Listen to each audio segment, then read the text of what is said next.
Hello, boys and girls, and welcome to the concession stand here on the KB Radio Network. I am your host, Kevin Reed, and welcome everybody to the review of the latest Stephen King adaptation, Salem's Lot, which is a supernatural horror film, and this is a remake, I guess, of the 1979 miniseries that came out back then.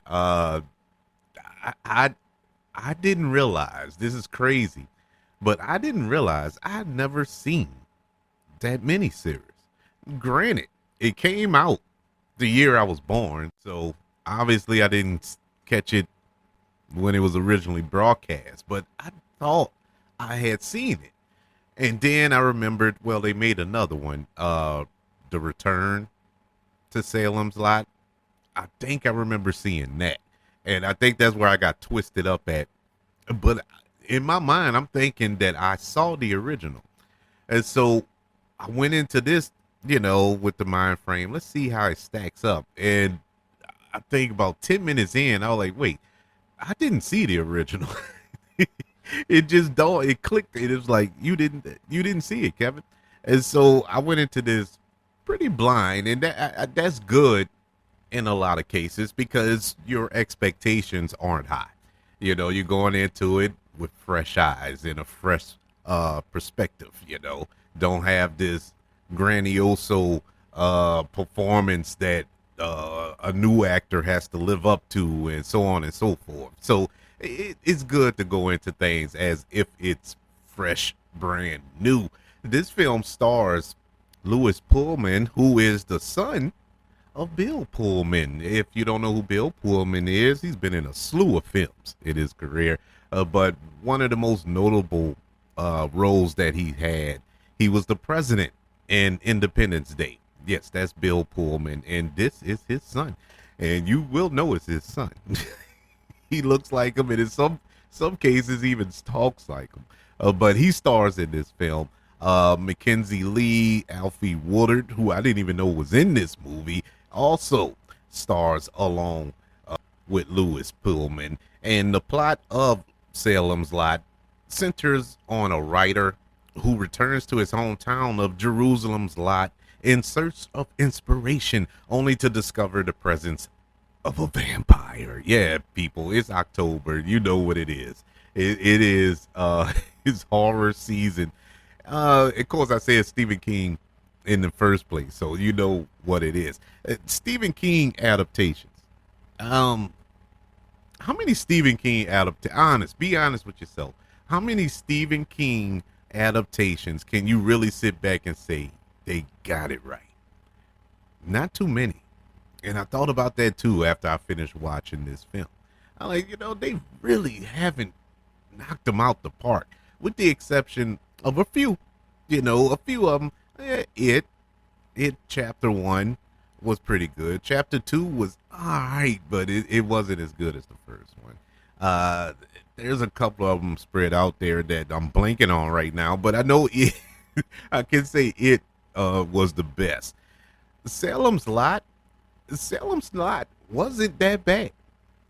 It wasn't that good either, but it wasn't that bad. This was a film that was filmed back in 2021. It was announced in 2019, but it was filmed in 2021, and I had to look it up. I remember it being announced, but I had to look it up after I watched the film because they have a young actor in this film that's in a TV show that I watch currently, and he's older. He's much older. Well, not much, but you can tell he's growing. He hit puberty, and so I'm like, is that him? How old is this movie? I thought this was a new release, but yeah, I'm like, yeah, they really they put this on the shelf. And when I looked it up, I'm like, yeah, it was filmed in 2021. They had some additional reshoots in 2022, and it's just been sitting there since then for 2 years. And finally, they released it on Max. It didn't get a theatrical release. And my honest opinion, that was the right decision. Not because of the quality of the film per se. It just feels like a TV movie. And to say that this is a remake of a TV miniseries, it makes sense. Um, it's very TV-ish. Other than the fact that there is blood, uh, not so much gore, but there is blood in this film. Some really brutal kills, I would say. Involving children, might I add. But mm, it's not it's not a gory rip people apart type movie. It's none of that. But it just feels TV-ish when you think about the scale of the movie. It just didn't look theatrical. But I will say I did enjoy the movie for what it was. It wasn't horrible. I actually think this film is very watchable and rewatchable. To be honest with you, it's good. The performances are good. Only one really stood out to me, but overall, it was good performances. The story was the story. A vampire in this small town. It's really not that complicated. My problems with the film, I, I said it was good performances, but they were very mid. There were some mid performances here. Namely, uh, um, uh, Pullman. Why I couldn't get his name out. Lewis Pullman, who's the lead here. He plays Ben, the writer here, and I just I couldn't believe him. I just couldn't get behind him as the lead. And this is nobody's fault but my own. In my mind, I'm thinking ahead. With Lewis Pullman, because he's cast. Actually, he's filmed the movie. He plays Century in the MCU in the upcoming Thunderbolts film, and that's a very deep character, Century, in the comics. And so if he's playing him, in the way he has this kind of laid back demeanor, it doesn't really coincide with that character. But as far as this character who we're talking about today, it's still it's too laid back to me. And when you think about it, his dad's the same way.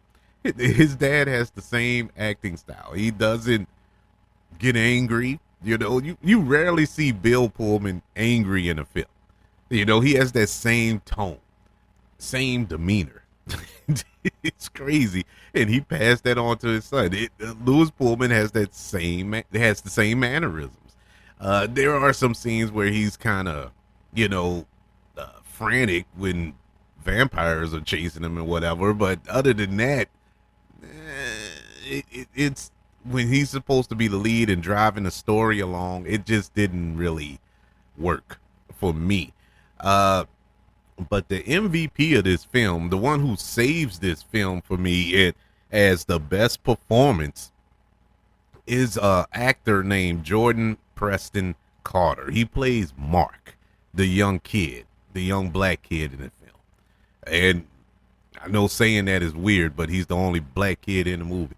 But he is the MVP of this movie. He is Blade. This was like the origin story of Blade. He is Blade. The dude saved the movie. He was so good from beginning to end. I loved his character. His character was the only one that I felt was kind of flushed out, and that was written well. And I gravitated to him, because he was about his business, man. He stood on business, as the kids would state. He was a beast in this movie. Loved him. He saved the movie for me. The vampires in this movie, they were all right. I loved when they were in the background, when they were in the shadows. That was real creepy. That was scary. I just standing on the roofs of buildings and stuff like that. That was real creepy. And so they did a good job with that. But when they had to confront him, they weren't too much of a threat to me. They were kind of vanquished a little easily throughout the film to me. And ah, the the ending. I mean, it is a Stephen King film, at least based on a Stephen King novel. But we all know that Stephen King does not know how to end his stories. He doesn't know how to end them, and it translates into the films. And the same thing here. They ended it. It was an ending. It was just like a. It just ended. You know, it was like going down a dead end street going 100 miles per hour, and you just slammed into the brick wall. That was it. You just trip over. You know, get out the car. That's it. You know, it was just boom. It's over. And yeah, without spoiling anything, I'm trying to dance around it. Yeah, the end just. I didn't like the end. I didn't like how we got a resolution to this problem. And I'll just leave it at that. It was dumb to me, real dumb. But there were some good scenes in this movie. There was some, I mean, it was set up well. The first act and a half were really good, really, really good. And once we started discovering what was going on in the town, it got kind of messy. And that's very, very disappointing because that's the meat of the movie, you know? But the setup was perfect. It just couldn't quite execute it properly. But overall, I would say it is a watchable film. If you're a fan of Stephen King films, if you're a fan of vampire films, this is a good watch. I honestly do recommend it. Salem's Lot, which is currently on Max for your viewing pleasure, just in time for Halloween, gets a letter grade of a C plus. Yeah, it was decent, slightly above average, slightly above. But that's just one man's opinion. I would love to know yours. Have you checked out Salem's Lot? Do you remember watching the original? I was gonna watch the original and kind of do a double feature review and review the original and this updated version. But the original is close to 3.5 hours long because it was a mini series. So I didn't have the time, but I do plan to watch it. I do plan to go back and watch it and see, compare the two. And now that I've seen this one, I want to see how the 1979 version was. But I would love to know, what are your thoughts of Salem's Lot?